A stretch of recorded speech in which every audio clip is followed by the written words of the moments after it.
Tipo Móvil Cine Video presenta Artistas en su propia voz. Las religiones viven sometidas de manera permanente al acoso de los fundamentalismos, que ponen en peligro la convivencia y generan un clima de intolerancia e incluso de violencia fanática. El fundamentalismo aparece también en los discursos teológicos. Los fundamentalismos religiosos se cierran a toda visión crítica de la propia fe. Es fundamentalista aquel que no se siente obligado a ofrecer argumentos, razones de por qué cree y espera en su Dios. Con facilidad el fundamentalismo recurre a la violencia para imponer su cosmovisión del mundo. Su visión de sí y de los otros es maniquea. Él pertenece hoy al grupo de los buenos, de los salvados. Los otros pertenecen al mundo de los malos. Para los fundamentalistas el mundo es blanco y negro, no hay matices. Se absolutiza las propias creencias, el fundamentalismo no está interesado en el diálogo, en la búsqueda de la verdad, se cree poseedor de la verdad. No ve al otro como al prójimo al que tiene que amar, con el que tiene que construir un mundo y compartir. ¿Cómo se pueden romper estos fundamentalismos? Esta es la pregunta mayor.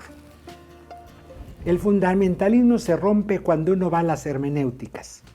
El mundo de las hermenéuticas es amplio. Las interpretaciones, no existe una única interpretación. Y esto tiene que ver con el símbolo y sobre todo con el lenguaje. La religión, el arte, el amor, los mitos forman parte de lo que llamamos el sistema simbólico. Somos seres de lenguaje, no existimos sin él, pero nuestro lenguaje nunca se ajusta a la realidad. El lenguaje humano siempre es limitado, porque no es la realidad, es una aproximación y siempre será una interpretación de la realidad y caben muchísimas interpretaciones de la realidad. Es la interpretación de lo que vivimos. El lenguaje simbólico surge de una expresión de deseos por el vacío que sentimos, porque el mundo armónico de nuestros sueños no existe. La dimensión simbólica es la capacidad de conectar sentidos, y esto hace que la especie humana sea especie humana. Cuando en los millones de años de evolución llegamos a los milímetros cúbicos de cerebro, empieza nuestra especie a ser la que hoy somos, hemos cambiado todo. Esto en la caverna hacia el 60.000 antes de Cristo, empezamos a conectar sentidos y en la caverna nace la religión y el arte y la poesía, que es conexión de sentidos. Hay que dudar, siempre lo digo, de las propias certezas. La especie humana tenía certeza que el conocimiento artístico y religioso nació con los varones, con los hombres. Mujeres expertas en arqueología, en estos estudios antropológicos de religiones, han hecho tesis doctorales para ir a investigar si es verdad que el arte y la religión nació con los varones. En la caverna no firmaba "aquí pintó Pedro", pero sí firmaba. El que pintaba desde España hasta Ucrania, esas cavernas, dibujaba su mano, el contorno de su mano en la piedra. Hoy se han ido a medir esas manos y los huesos de las mujeres y los hombres de la época, y oh sorpresa, más del 80% de esas manos son femeninas, no masculinas. El conocimiento humano y la simbología empezó con las mujeres. Dios nació mujer. Pepe Rodríguez, un español, tiene un libro maravilloso donde les plantea más cuidadosamente todo esto, lo recomiendo, Ediciones B, Pepe Gutiérrez, Dios nació mujer. Y esto era una certeza, que el conocimiento artístico y religioso nació con los varones y hoy no. La dimensión simbólica es esta capacidad de conectar sentidos. Esta capacidad requiere saber que interpretamos continuamente las cosas. ¿Y por qué estamos interpretando continuamente? Porque tenemos la necesidad de construir sentidos. Construimos lenguaje de sentido porque tenemos que construir significados. El trama del lenguaje es fundamental.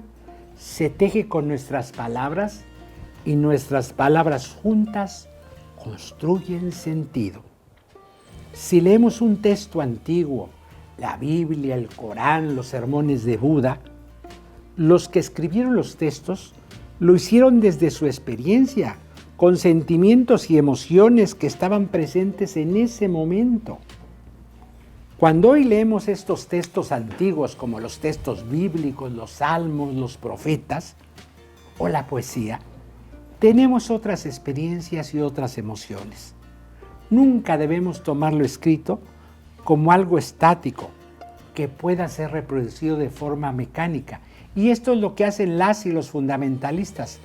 Reproducen textos de forma mecánica. Se les olvida todo el asunto del lenguaje.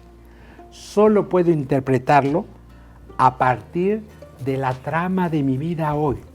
Lo más importante son los sujetos actuales y sus posibilidades de cambio reales. La dimensión simbólica de la vida humana es constitutiva de nosotras y nosotros. Y mientras haya especie humana, esta dimensión simbólica nos va a acompañar desde el inicio hasta el final de la especie. Porque la realidad no es estática. Así después de que yo muera, termina mi experiencia, nosotros reactivamos y nosotras algunos aspectos de las vidas que conectan con la nuestra, porque interpretamos esas vidas como algo que queremos. Por ejemplo, mi interpretación de la vida de Jesús no es la interpretación que Jesús de Nazaret hizo de su vida, sino la que yo hago desde mi propia vida. Y esto es lo que no caen en cuenta las y los fundamentalistas, porque las interpretaciones fluyen como las personas. Un mismo texto, esa es la riqueza del texto. Tendrá miles de interpretaciones como miles de personas lo lean. El lenguaje artístico, el lenguaje religioso, el lenguaje amoroso es un lenguaje simbólico con sentimientos poéticos. No es un lenguaje científico. Ese tiene otras terminologías y otro origen. Ciencia es explicar efectos por causa, explicar. No, la poesía, el arte, la religión no explica efectos por causa. Da sentido y es bien subjetivo. El lenguaje artístico, como el lenguaje amoroso, se parece al lenguaje religioso. Es aproximativo, es poético y tendrá miles y millones de interpretaciones. El lenguaje científico no. El lenguaje científico va a utilizar la metanoia, que es precisa, clara, para precisar algo. Esa es la ciencia, trabaja con metanoia. El lenguaje religioso, el lenguaje artístico, trabaja con la metáfora, que es ambigua, es claroscura, es oscurísima y es muy ambigua. Este lenguaje es de metáforas. El lenguaje científico es de metanoias. Es un lenguaje interpretativo desde un sentido o de una interpretación de vida. Tomar en cuenta la cuestión de la diversidad de lenguajes nos ayuda a leer textos antiguos. Cuando leemos un texto, pasaje de Buda, de un sermón, el Corán, los evangelios, encontramos una diversidad de lenguajes. El lenguaje no es uno, y los fundamentalistas es lo que no caen en cuenta. No todo el lenguaje es lenguaje histórico verificable. Los evangelios no son ciencia de la historia, son poesía de esa misma historia. Ya son una interpretación. Y ni les digo, cuando uno lee ese pasaje en castellano, es la interpretación de la interpretación. Traducir es interpretar. No se puede pasar desde un lenguaje a otro lenguaje sin interpretar ese lenguaje. Tu traductor, lo que estás leyendo en castellano, ya es una interpretación de ese texto de tu traductor. Y si tu traductor es machista, homófobo, te va a traducir con esa mirada. Excelente. Y el fundamentalista no se da cuenta de esto. Por ejemplo, el texto bíblico de la Torá, cuando habla de la parte creadora de Dios, dice la ruaj, y está en femenino, porque Dios parió universos Parir es femenina, no es masculina. La parte creadora de la divinidad patriarcal, Yahvé, Dios de los ejércitos, tiene una parte creadora que es femenina, la ruaj. Cuando el texto es traducido del hebreo al griego, el griego tiene el neutro. El traductor ya duda, no es su mundo cultural que Dios sea femenino. Y entonces traduce neutro, neuma. De ahí viene neumático, aire, viento. Y luego viene tu traductor al castellano, que es totalmente patriarcal, ni lo duda. Del neutro te lo hace masculino y tu Biblia en castellano va a decir el Espíritu Santo. Cuando el texto en hebreo dice la Espíritu Santa, la ruaj, es femenino. Y cualquier Biblia cristiana de cualquier iglesia va a decir el Espíritu Santo. Traducir es interpretar. Entonces lo que leemos, y los fundamentalistas normalmente no leen los textos en su lengua original. Lo leen en inglés, en francés o en español, dependiendo de un traductor que normalmente es misógino, machista y homófobo. No todo es el lenguaje histórico verificable. No podemos tomar como algo que sucedió. Es un lenguaje poético y no le resto al lenguaje religioso cuando decides poético, lo enaltezco. La poesía, ese sí es don mayor. Cuando digo poesía estamos hablando de cosas muy serias en la especie humana. Cuando digo el lenguaje de los evangelios, de la Biblia es poético, no le estoy restando importancia, lo estoy poniendo en su punto. Es una verdad afectiva que expresa creencias y emociones. Hay que percibir las fuerzas de las analogías del lenguaje simbólico. Este es un lenguaje ligado a nuestras experiencias y a nuestras emociones. El lenguaje religioso, el lenguaje artístico, el lenguaje amoroso, conecta con la experiencia que se vive y con las emociones que acompañan a esa experiencia. Una es la experiencia y la emoción cuando se vive algo, otra es la experiencia y la emoción cuando se cuenta, cuando se narra, y otra es la experiencia y la emoción cuando se redacta y se pone por escrito. Y cuando los tres personajes no es el mismo, que es el caso de los evangelios, los que escriben los textos no los vivieron. Los que los viven son ágrafos, no saben escribir. Es tercera generación de cristianos que tienen experiencias y emociones. El nieto agarra a su abuelita que anduvo en la bola con Jesús cuando la abuelita tenía 14 años, hoy tiene 40 y es una ancianita para su cultura y su momento. Y le dice, a ver abuelita, cuéntame. Y esa abuelita ya no tiene 14 años. Va a narrar su experiencia con otra emoción a los 40 años. De lo que se va a acordar y lo que le va a poner énfasis. Y el nieto que ya sabe escribir, no está en blanco, no es una olla vacía. Va a escuchar lo que quiere escuchar y lo va a narrar y lo va a escribir como escribe él. Y luego vendrá un traductor que igual te lo va a traducir con su mirada. Y tú vendrás a leer el texto bíblico en castellano, que también no eres una olla vacía. Tienes tus mundos culturales, tus ficciones, tus duelos, tus esperanzas, tus frustraciones, y con eso vas a leer el texto. Vean lo complicado del lenguaje y los fundamentalistas quieren borrar todo este proceso. Esto se llama el círculo hermenéutico en hermenéutica. Los que vivieron y los que redactan son diferentes. El subjetivismo de quien vivió los hechos no es la misma de quien los escribió casi un siglo después. Nuestras vivencias religiosas y artísticas y afectivas tienen origen, nacen en una experiencia en el tiempo. La identidad está marcada por las circunstancias y la historia personal. Su construcción se hace a través de un complejo proceso de significados. Los significados de nuestra cultura y los significados de nuestras creencias. Los tenemos como herencia sobre nosotros. En estos días estoy leyendo este maravilloso texto de Irene Vallejo, una filóloga española. Hace semanas la trajo a la Universidad Nacional Autónoma de México, en la sala de Nezahualcóyotl la presentaron, porque este libro está causando sensación, El infinito en un junco, la invención de los libros en el mundo antiguo. Y ella, como buena filóloga, trabaja este lenguaje simbólico. Les recomiendo muchísimo. Acuérdense que los papiros se hacen de los juncos que nacen alrededor del río Nilo, Hay juncos que miden hasta 3 metros de altura. Juntando juncos se hicieron los papiros. Así nacieron los textos antiguos de la antigüedad.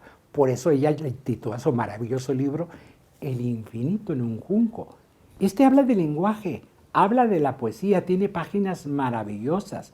Y yo agradezco a la Universidad Nacional haberla traído a México, porque escucharse, los recomiendo. El diálogo no solo es una excelente escritora, es una excelente narradora. Hay gente que no tiene los dos lenguajes. Son buenísimos para escribir, pero malísimos al narrar. Y hay gente como yo, más o menos buena al narrar y pésima para escribir. Esta conjuga las dos cosas, es excelente narradora y excelente escritora. Se los recomiendo, no les aburro leyendo los pasajes, pero lo traigo a colación porque es de lo que estoy hablando. Aquí esto es como un resumen apretado de la historia de la interpretación poética, los significados. Los tenemos como herencia sobre nosotras y nosotros. Ellos se construyen a partir de nuestras relaciones. Los significados son lenguajes que atraviesan mi cuerpo, de tal manera que también hacen de mi cuerpo un lenguaje. Por eso te puedo decir que el cuerpo habla. El beso es un gesto arcaico, heredado desde mucho tiempo atrás y retomado en cada nuevo beso. Somos esos lenguajes arcaicos desde la caverna, desorganizados y organizados al mismo tiempo. Por eso, un gran poeta experto en esto que estoy hablando, Ernesto Cardenal, decía: somos polvo de estrellas, somos hidrógeno, pero hidrógeno enamorado. Esta es la maravilla de la especie humana, que puede interpretar millones de veces el texto bíblico desde ahí. La poesía, el Corán, los sermones de Buda, los Upanishads, cualquier texto sagrado que me traigan, esta es su maravilla y su riqueza, por eso son eternos. La unión de los opuestos en tensión dialéctica. Y los fundamentalistas se pierden toda esta riqueza de un texto. Nos lo vuelven dogmático, a rajatabla, su interpretación es la buena y el resto de millones de humanos estamos en el equívoco. Una generación agrega sus propios lenguajes y también nuevas interpretaciones a los lenguajes arcaicos. Cada cultura da otro significado a los lenguajes primordiales. Jung es un maestro, Carl Jung, de estudiar estos lenguajes arcaicos y primordiales. En San Juan, el Evangelio de San Juan nos dice: el verbo se hizo carne. ¿Qué quiere decir? Carne y palabra. Cuerpo y verbo son nuestra realidad primordial. Cuerpo que se expresa en lenguaje y que es al mismo tiempo lenguaje. Las palabras nos construyen y nosotros y nosotras construimos las palabras. Nuestra carne es el verbo y el verbo es nuestra carne. Es una maravilla cuando el Evangelio de Juan dice: y el verbo estaba con Dios y el verbo era Dios. En argenco logos, caijologos prosponteón. El verbo estaba con Dios y el verbo, dice en griego, era Dios. Verbo y carne, palabra. Y Tomás de Aquino dirá: Jesús de Nazaret es la palabra no solo pensada, pronunciada del Padre, es un poema. Y esta es la maravilla en la Suma Teológica que Tomás de Aquino, un fraile dominico del siglo XIII, trabajó. Él no habla de hermenéutica, pero leyó mucho a Aristóteles. Y Aristóteles hace un arte, no una ciencia. La ciencia de la hermenéutica nace en Alemania hasta el siglo XIX con método de ciencia. Pero ya desde Aristóteles y desde los presocráticos hay una hermenéutica como un arte. Aristóteles la trata como una de las artes de la hermenéutica. Las palabras oprimen, pero qué maravilla, las palabras también liberan.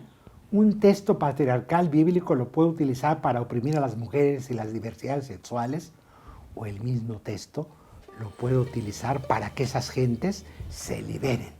Las palabras oprimen, pero las palabras también sanan. Por eso los cantos de María Sabina sana con la palabra. La palabra es energética. En el texto bíblico, el hebreo antiguo es sanador cuando se pronuncia. Cuando el Dios bíblico pronuncia la palabra, se produce. Cuando en el primer día de la creación del poema bíblico del Génesis dice: hágase la luz. Cuando dice verí, hágase, se hace.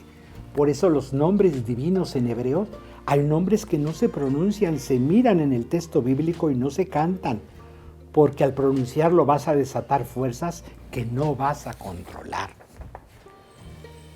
El lenguaje del cuerpo es palabra aunque no la pronunciemos. Con un gesto te digo te odio, pero también con un gesto te digo te quiero. Con un gesto te digo me desagradas o con un gesto te digo me agradas. Los mitos son la experiencia cotidiana, el mito como búsqueda de sentido de la vida. Son constructos humanos que revelan una parte profunda de nuestros anhelos, de nuestras esperanzas, pero también de nuestras frustraciones como humanidad. Por eso los mitos perduran miles de años y le dan sentido a millones de seres humanos. Construir un mito es la parte más importante producto cultural que ha dado el cerebro humano. Es más difícil construir un mito que una laptop. Requiere más capacidad craneana porque un mito no es individual, es colectivo y durará miles de años mientras le dé sentido a la humanidad. Va a cosas profundas del inconsciente colectivo. Queremos entender lo que somos y para eso inventamos lo que queremos ser. Toda religión trabaja con lenguaje mítico, toda, desde la madre África hasta el cristianismo y las religiones posmodernas. El mito es nuestra materia prima, el lenguaje común. Esta es nuestra gran contradicción. Somos más pequeños que lo que aspiramos ser. Mitos, insisto, son construcciones de sentido, no son historia. Tienen un lenguaje propio, lleno de metáforas, de analogías, de narraciones. Tocan algo de lo irreal para expresar lo real que experimentamos. Los mitos son construcción de sentido. No son historias, no es la ciencia de la historia. Tienen un lenguaje propio, lleno de metáforas, de analogías, de narraciones que tocan algo de lo real para expresar lo real que experimentamos. Lo que tenemos que buscar es la comprobación existencial y simbólica de lo que vivimos en la experiencia expresada en este tipo de lenguajes. Hoy hay que provocar un largo proceso educativo desde dentro, desde la formación de convicciones. Hay que educarnos y educar en la diversidad religiosa. Yo diría en una biodiversidad religiosa. Comprender de nuevo los mitos bíblicos, los mitos coránicos, los mitos budistas, los mitos de toda religión. Comprender los mitos es una forma de entrar en este proceso educativo. Al trabajar los mitos bíblicos, por ejemplo, hay que rescatar la sabiduría antigua que hay en ellos, no la dogmática religiosa. Las iglesias cristianas, unas más, unas menos, dogmatizaron el mito y le hicieron perder su función, que es pasar. Esta es la movilidad del mito, permitir siempre nuevas interpretaciones. El dogma no lo permite porque está bajo el poder jerárquico. Toda interpretación se hace en un momento de la historia en un lugar determinado por cierta gente. No más que esta gente jerárquica quiere que su interpretación sea la única y la absoluta, porque tienen el poder, es un asunto de poder. Aquí Nietzsche y después Foucault lo han trabajado mucho, el asunto del poder. Aquí se aplica. No me voy a desviar porque es otra vena del lenguaje importantísimo. Foucault lo ha retrabajado, el asunto del lenguaje y el poder. El mito admite múltiples interpretaciones y sobre todo múltiples descubrimientos porque toca el tejido común del humano. Hoy hay que regresar a eso. Yo trabajo mucho, por eso mi trabajo es hermenéutico bíblico, pero es muy cercano a la poesía porque las bases son la misma. Yo le debo muchísimo para entender la Biblia a la poesía. Al cuerpo se le entregan lenguajes y a veces se le imponen lenguajes. El cuerpo está atravesado por lenguajes y el cuerpo también se torna lenguaje. Podemos leer el lenguaje de un cuerpo herido y también podemos leer el lenguaje de un cuerpo feliz. Los diferentes lenguajes de los cuerpos son siempre interpretados. Lo interpreto desde mi subjetividad. Mi cuerpo es construido por lenguajes diferentes que son al mismo tiempo viejos lenguajes que vienen desde lo más arcaico de la humanidad. Y esta es una maravilla de la especie. Alégrese de venir en esta experiencia humano y humana, porque tiene esta capacidad de interpretar y de lenguajes. Nuevamente lo viejo y lo nuevo tienen que dialogar y enriquecerse mutuamente. Esta es la capacidad simbólica del arte y de la religión. No está dicho todo en el arte ni todo en la religión.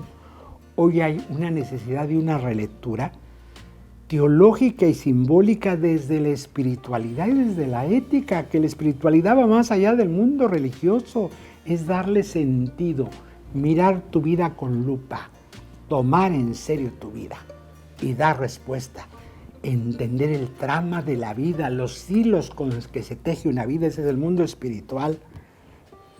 Y los principios de esta relectura, ¿de dónde los vamos a sacar? Una relectura espiritual y ética del cuerpo.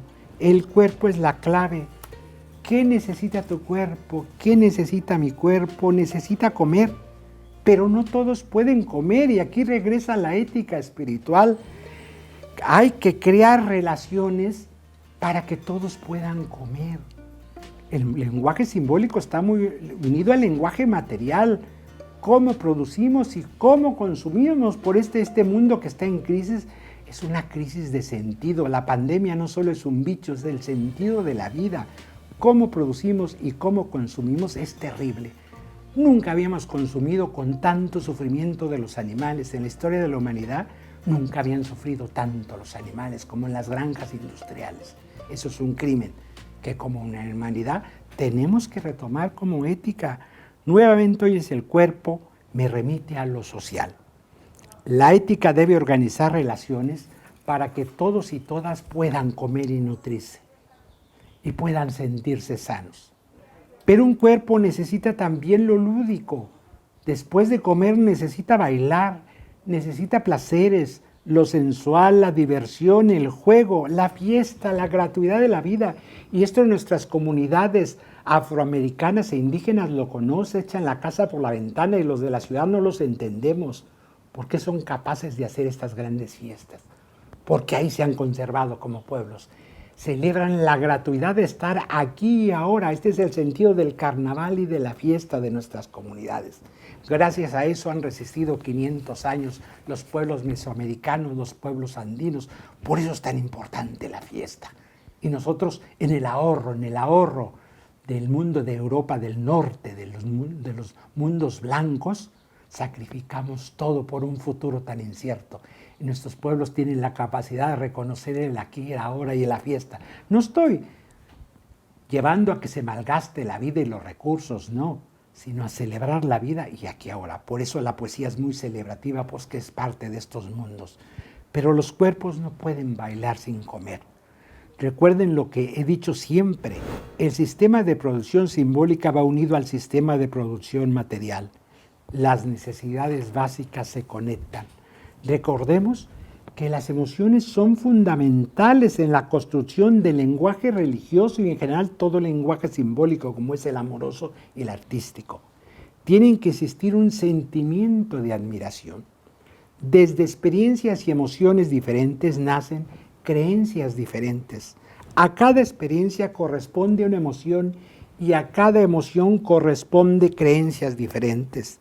No vamos a recuperar las emociones y experiencias de las cristianas y los cristianos del siglo I. Las preguntas tenemos que hacernos: ¿en dónde nos ubicamos hoy nosotras y nosotros creyentes?